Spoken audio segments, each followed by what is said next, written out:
From The Times and The Sunday Times, this is The Story. I'm Luke Jones. If you've got money to spare and a taste for luxury, there is one particular Frenchman with plenty to offer. The future is gold. J'adore. Dior. We belong to something beautiful. Sephora. We got the new coconut flavored Luxe Bomb by Fenty Skin. I'll take all of it.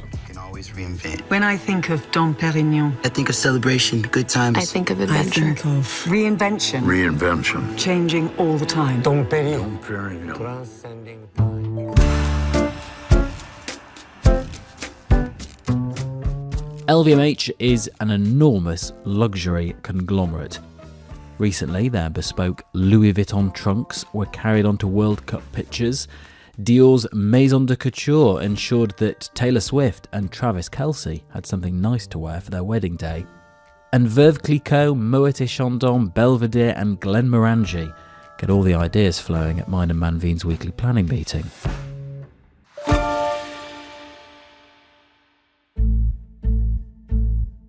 In France, we have some brands that were created around more than 500 years ago. And we are part of France's history. And very often, when I travel to the world, I feel myself like a kind of ambassador. Sitting atop all of this is CEO Bernard Arnault, France and Europe's richest man. Recently in the headlines in a big way. A French newspaper just did a huge reporting series on billionaire LVMH founder Bernard Arnault. And a profile on the billionaire businessman suggests he uses money and fear to hold it all together. And then the last series was about succession, essentially was about follow the money.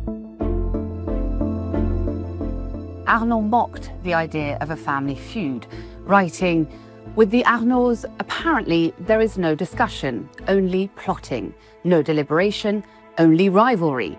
It's the stuff of novels." In a 6-part investigation, newspaper Le Monde described Arnault as the head of the last French royal family, with the princes and princesses, Arnault's 5 children, vying for control in a Succession-style drama. Our man in Paris has been speaking with Arnault's unofficial, controversial biographer to find out more. The story today, the Succession drama at LVMH.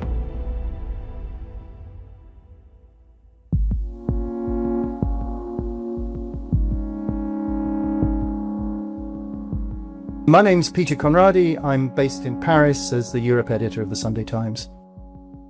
Peter, before we get into this enormous hoo-ha about LVMH, for the simple, lowly, Puritan types amongst us, can you actually explain what LVMH is, who they are, what they do? Yes. I mean, it's a massive conglomerate of 75 companies that includes, for example, starting from the top, Louis Vuitton, makers of those famous bags. There is Dior fashion, there is Tiffany the jewelers, Bulgari the jewelers, Fendi the fashion, Celine fashion, leather, Givenchy fashion. I could go on and on and on. And it's not just famous. I mean, they employ a lot of people, they make a lot of cash. They do indeed. I mean, the annual turnover is 81 billion euros, so that's something over, I think, probably about 70 billion pounds. That is, I think, I looked it up, that's the equivalent of the GDP of Slovakia, I think, which gives you an idea of quite how big they are, and I don't know how many products they actually sell in Slovakia. And they employ 211,000 people across the world. Wow.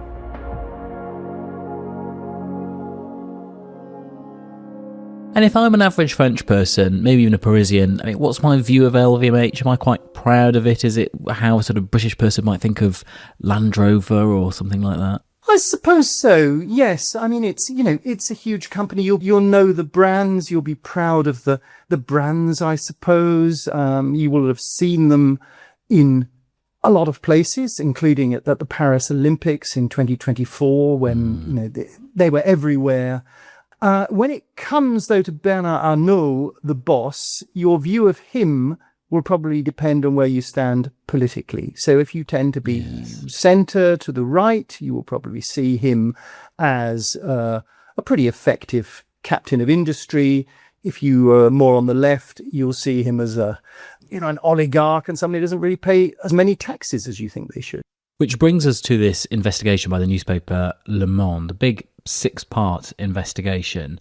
What jumped out at you from this big piece of work? This was an extraordinary piece of work because it was 2 of their kind of big name journalists who apparently spent 6 months working on it in conjunction with LVMH, which was in a sense quite surprising because Le Monde leans to the left. It's not known as being a fan of his or of any of these so-called oligarchs. Anyway, so this investigation came out 6 days in a row, 20,000 words. I read every one of them. I suppose the main thing is perhaps there are no killer revelations in it, I think. It just paints a very, very vivid picture of what it's like within LVMH and how sort of idiosyncratically it is run by Arnault, almost like a family business. I think one of the early pieces describes a visit to their headquarters, very flashy, swanky headquarters, and near the Champs-Élysées. And it sort of describes, the executive suite, the top floor where Bernard Arnault holds court. And as they write, and I quote, "As you ascend the floors, spacious offices replace open plan spaces, the beige carpet grows thicker, lighting becomes softer, and murmurs give way to silence.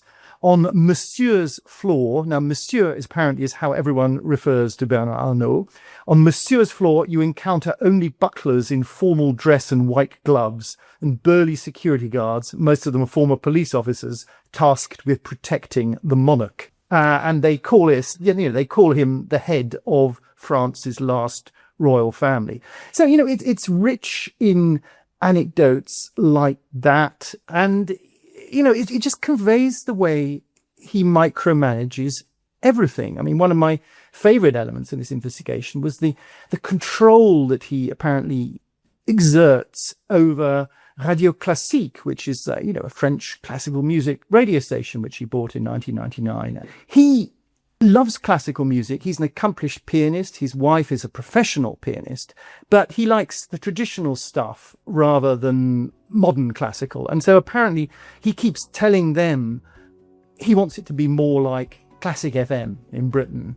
And they apparently have got the message, and they know that he listens to the radio when he's in the car at about 9 o'clock when he's going to work and about 2 o'clock when he's coming back from lunch. And so they pay particular attention to programming at those times so he doesn't get upset by any of the music he hears. Amazing. Has that caused much of a ruckus? I know there's a new biography about Bernard Arnault out at the moment. You've been speaking to the writer behind that. What do they make of it? It's curious because there are a few things going on at the moment around Bernard Arnault, who has traditionally been very much in the shadows. His brands are all out there, they're everywhere, but he himself prefers to remain, discreet in his sort of dark suit, pulling the strings behind the scenes. And in the past couple of months, we've seen a critical, unauthorized biography of him by a lady called Audrey Millet, which came out and which sort of looks forensically at his rise to industrial power, the way he's made use of all the sort of financial mechanisms, complicated financial mechanisms, tax rebates and so on, to make more and more money. He also himself had a conversation with a podcaster, a fairly sort of soft questioning podcaster, in which he talks again about his childhood, about his career and so on. There was a wonderful sense of love within the family, among the children, parents and grandparents. My grandparents ran a company near which my parents lived, and they instilled a strong work ethic and a sense of the value of hard work in their children and grandchildren. That went on for an hour and 40 minutes, and viewed by 20 million people across the world. And then finally, there's been this series of Le Monde articles. And most extraordinary of all is his response to these articles, which is, having ignored Twitter for all the years of its existence, he then took to X, as it's now known, with a very smart, witty, 3-page kind of takedown, I think one could call it, of the Le Monde article, which was itself viewed by more than 1 million people, many of whom were surprisingly approving of him. So he's out fighting, and has that altered the way people have seen him? You know, this insight into this gilded life that he leads, but him pushing back on it quite hard, it seems. How has La France Profonde reacted, Peter? It's difficult to say. Actually, La France Profonde has been a bit preoccupied with other things like forest fires and the other news that keeps on coming. I mean, I think what is striking is that, you know, he's often portrayed as a bit of a monster in the left of centre press and in the left wing press. But if you look at the comments, and I certainly haven't read all tens of thousands of them, but look at some of the comments at random on his tweet, and they're all pretty approving and saying, good on you, you've built up something good, something big, something that employs a lot of people, that makes a lot of money, contrasting his performance with that of some of the politicians who, French people, rather like their British counterparts, tend to be a bit disillusioned with these days. So, I think it's been a good move on his part. And those around Arnault say that, we can expect further interventions from him in the coming weeks and months, which will be interesting because there is an election coming up here next April, and Marine Le Pen of the far-right National Rally is the favourite to win. Interesting. Okay, so if we've got increasingly this image of LVMH less of a sort of bland company and more kind of interesting royal court headed by this monarch, Bernard Arnault, tell us a bit more about him. You sort of mentioned some of his early days. I mean, where was he born and how did he build up this enormous luxury empire? Yeah, he was born in Roubaix, which is just over 100 miles or so north of Paris, near Lille. These days, it's a pretty grim, post-industrial kind of place with a lot of social problems. In those days, in 1949, when he was born, it was the heart of France's textile industry. There were a lot of very wealthy textile barons, I suppose, in the area. His maternal grandfather had set up a construction company back in 1926, which was then later taken over by Arnault's father, and which Arnault himself came to work in. But that was only after he'd gone to Paris. He'd studied at one of the top schools, top universities, I suppose we could call them in British terms, in Paris. And while most of his classmates went off to work for the French state, which was widely expected, he went back to Roubaix and got stuck into the family firm and was essentially pretty soon telling his father how to run it. And when I arrived in the business with him, after 3 years, he told me, "Say, Guy, I think you are able to run the business, so let's do it."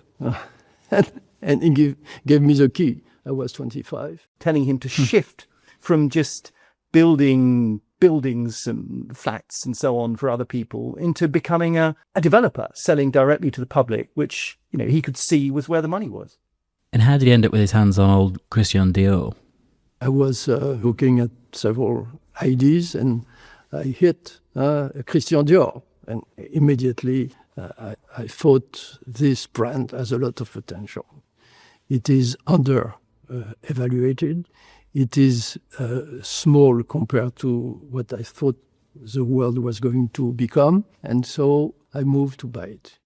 Well, that came in 1984 when there was a company called Boussac Saint-Frère, which was a kind of a textile and retail conglomerate that owned a lot of largely worthless, I suppose, companies, but also a couple of very, very attractive ones. One was Christian Dior, the other was Le Bon Marché, the department stores. Now, it was in such deep trouble that the French state took it over and said, right, we're going to sell this for 1 franc. But obviously there were conditions attached to taking it over. So he persuaded his father that they should take over this company. They did so. They kind of built it up, started to realize the value of Christian Dior in particular.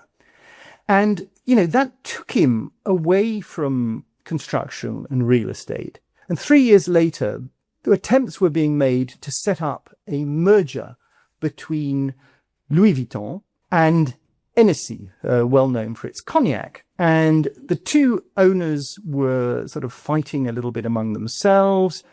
Arnault stepped in, and at the end of rather a long and complicated process, he emerged as the boss of what became known as LVMH.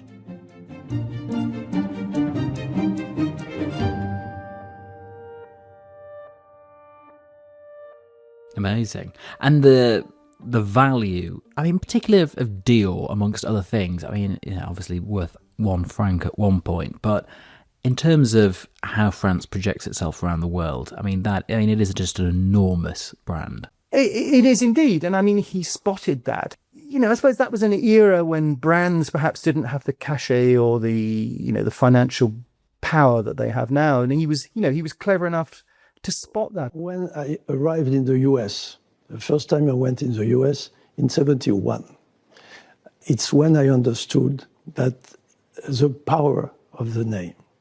I arrived at the Kennedy airport and I went in a cab and I was starting to talk with the driver. And the driver told me, I like France. I said, it's good. Do you know France? Do you know the French president? And he told me, no, I don't know French president, but I know Christian Dior. He's one of the very successful businessmen of his generation, I think, and there are various other ones in France who kind of took advantage of a changing world, saw the way things were going, and just made a lot of money out of it. And so how did he get to the point where, he's piecing together that conglomeration of LV and MH to actually take it to new heights and become absolutely filthy rich in the process? It's largely been, an organic process. Other companies have been added to it along the way. But, it is just a very, very well-run, successful company. He's understood very, very well the importance of image, everything he does. If one looks at his incredibly generous, one would say, donations to charity, like, for example, the creation of the Louis Vuitton Foundation. Wonderful building designed by Frank Gehry, the architect, wonderful artworks there and so on. Huge subsidies from the French state running to hundreds of millions of pounds. But also, a perfect showcase for LVMH because people go there, they admire the art, they see the name Louis Vuitton, and in their minds, Louis Vuitton becomes associated with art. It's a perfect kind of synergy, which, there's nothing wrong with it. It's perfectly legal, and it's also very smart.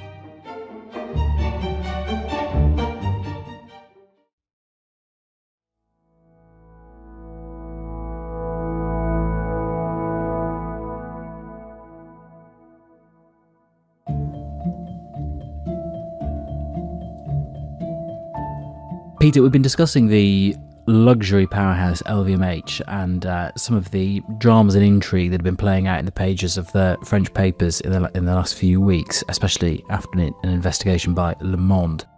You were telling us how Bernard Arnault managed to build this enormous empire from this small building firm that is family owned. Just tell us, though, about the influence he's been able to wield as France's, in fact, Europe's richest man. How far does his influence reach? His influence, or maybe one could say his tentacles, stretch everywhere. He is known every one of France's presidents since he went into business on a large scale and so on, and plenty of foreign leaders as well. I think the most extraordinary thing is his relationship with Donald Trump. Because in 1981, François Mitterrand, the socialist, was elected president of France on a very, very radical left-wing program. Arnault thought this is going to be really bad for business. I'm going to get out of here. And he went to America, he went to Manhattan and started getting involved in construction or real estate deals there. And surprise, surprise, who did he come across but a young Donald Trump? And the two became friends, they became business partners, and they've continued to be friends and business partners ever since. And, you know, this appears to be a genuinely close relationship between them. He was, I think, the only Frenchman, or him along with his wife and two of his children, were the only, you know, French representatives at Trump's inauguration in January last year in the Capitol. They were sitting in, I think, third or fourth row or so on. He frequently goes to dinner with Trump. He's also friends with the family of Jared Kushner, Trump's son-in-law. So, you know, the Kushners and the Arnauts kind of hang out. The generation below also hang out. So he's just, you know, one can't really compare him with Trump. I mean, you know, Trump, I think we all know his personality and his image. Arnault, by contrast, is very smooth, very sophisticated, extremely cultured, plays the piano very well. You know, he's a product of a sort of the elite French educational system. But, you know, when it comes to business, I think he works in a similar way to Trump, and the two get on very, very well indeed. And you mentioned, obviously, that the building of the Foundation Louis Vuitton in the Bois de Boulogne in Paris, but he's got involved in other aspects of the city and building things and projecting France's cultural heft. Yeah, he has indeed. I mean, one of his most notable actions, I think, was to give 200 million euros, probably about 180 million pounds or something, to the restoration of Notre Dame after it was very, very badly damaged by fire in 2019. And I was here in Paris covering the Summer Olympics a couple of years ago, and it was extraordinary just quite how LVMH and its products were everywhere. We wanted to find a way to show through the Olympics to the world that France as itself is a creative country, is a refined country, is a craftsmanship country. You know, I think the Olympic torch made some strategic stops outside LVMH stores. You will see some of our creation, like the medals, like the trunk that brings the flame. As part of the deal, the IOC was beginning to think that this is going a little bit too far. And I think the Louis Vuitton logo had to be removed from the various backdrops and so on. But, you know, that checkered pattern is so familiar anyway that you don't really need the LV on it to know what it's all about. So it was a wonderful, wonderful showcase for him and for his products. And I suspect a large amount of it was very, very tax deductible.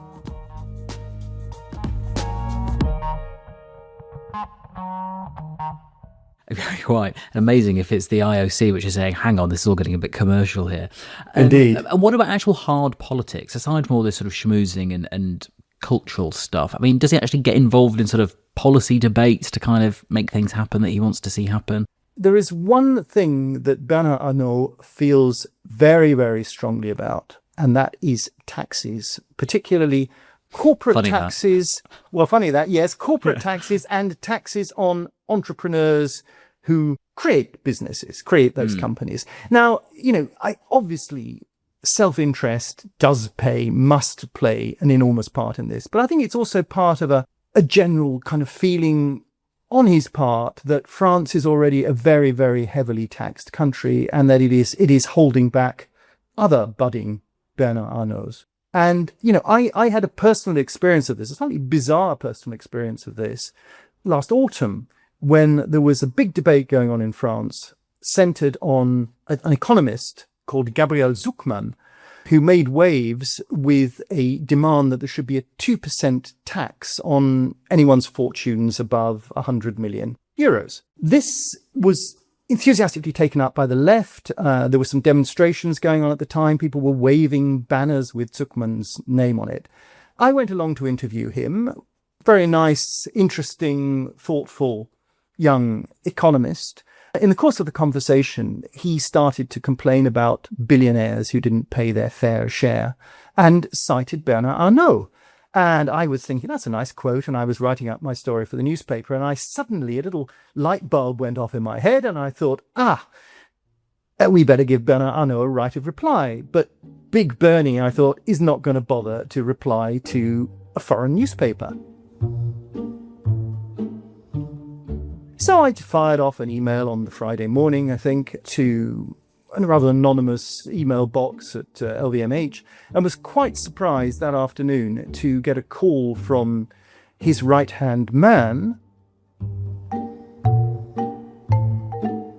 who said that Monsieur Arnault would indeed like to respond to the Sunday Times, and indeed like to make clear for the first time his views on the wealth tax. And he would do that through the form of a statement which he would only give us if we printed it in its entirety. What do you make of that? Well, I obviously consulted my bosses and thought, well, this is an odd kind of situation. There was a lot of toing and froing with LVMH because they hadn't even shown me the statement at that point. And I thought, well, it may go on for 25 pages and we can't fill the entire Sunday Times with it. In the end, they relented. They showed me the statement. It was about 3 or so paragraphs, but the content was absolutely explosive. Let me quote from it. He wrote, "It is impossible to understand Mr. Zuckman's positions if one forgets that he is first and foremost a far-left activist. As such, he uses his pseudo-academic expertise, which itself is the subject of widespread debate, to serve his ideology, which aims to destroy the liberal economy, the only one that works for the good of all. This is why he presents the French tax situation in a biased way." And he continues, "This is clearly not a technical or economic debate, but rather a clearly stated desire to destroy the French economy." Ouch. Ouch, indeed. And, within minutes of it going online on the Saturday evening, it was being picked up by every French media outlet. 30, 40 of them did it over that weekend. It dominated the news agenda. There was a whole discussion program on one of the rolling news channels with a big backdrop of a photograph of Zuckman on one side, confronting Bernard Arnault on the other side. And, the row went on for several days. I actually ran into Zuckman a few days later at a hearing he was giving at the French Parliament, walked up to him rather apprehensive of the likely reaction. And I said, "I think you've probably had quite a busy weekend, haven't you?" And, but for him, it was good. It certainly got the issue onto the agenda. Amazing.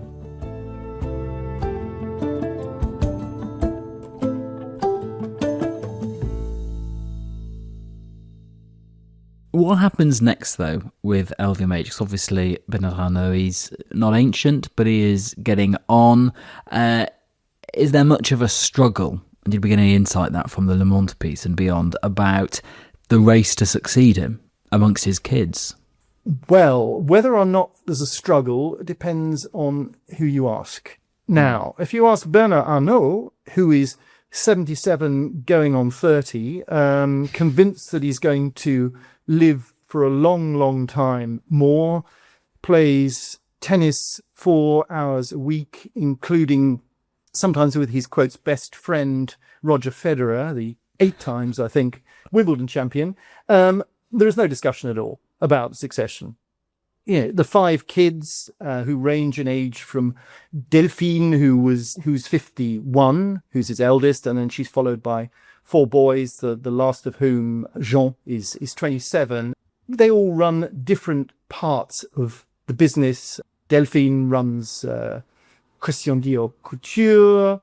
Antoine, who is her next one down, they're both with his first wife. He's basically the spokesman, I suppose, for the company.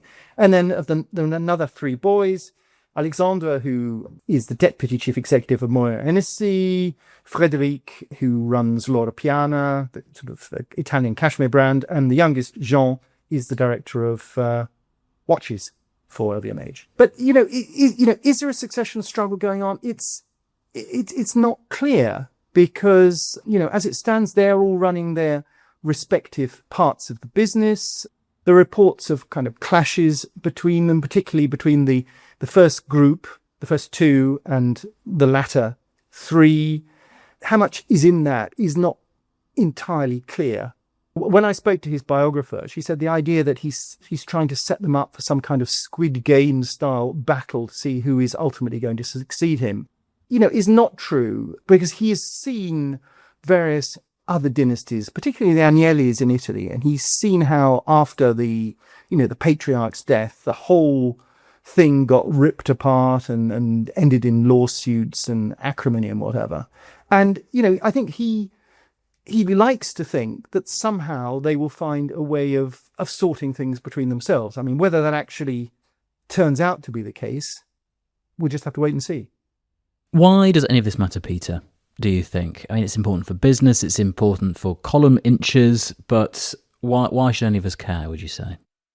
Well, this is, a very, very big company. It's France's biggest company. So ultimately, who runs it is going to be important. Whichever of the 5 children ultimately takes over, and I think it's pretty clear it will be one of these 5 children, will probably have a different way of proceeding, will have a different idea of what the priorities should be and so on. But I think, most of all, it is just a wonderful business soap opera with very, very colourful personalities and with such an enormous creation, sort of very, very kind of French creation headed by a very, very French man, well-rounded, cultured, the French businessman from central casting. And, it just is an endless source of fascination, I think, not just for people in France, but for other people that are across the world, I suppose, that look to business.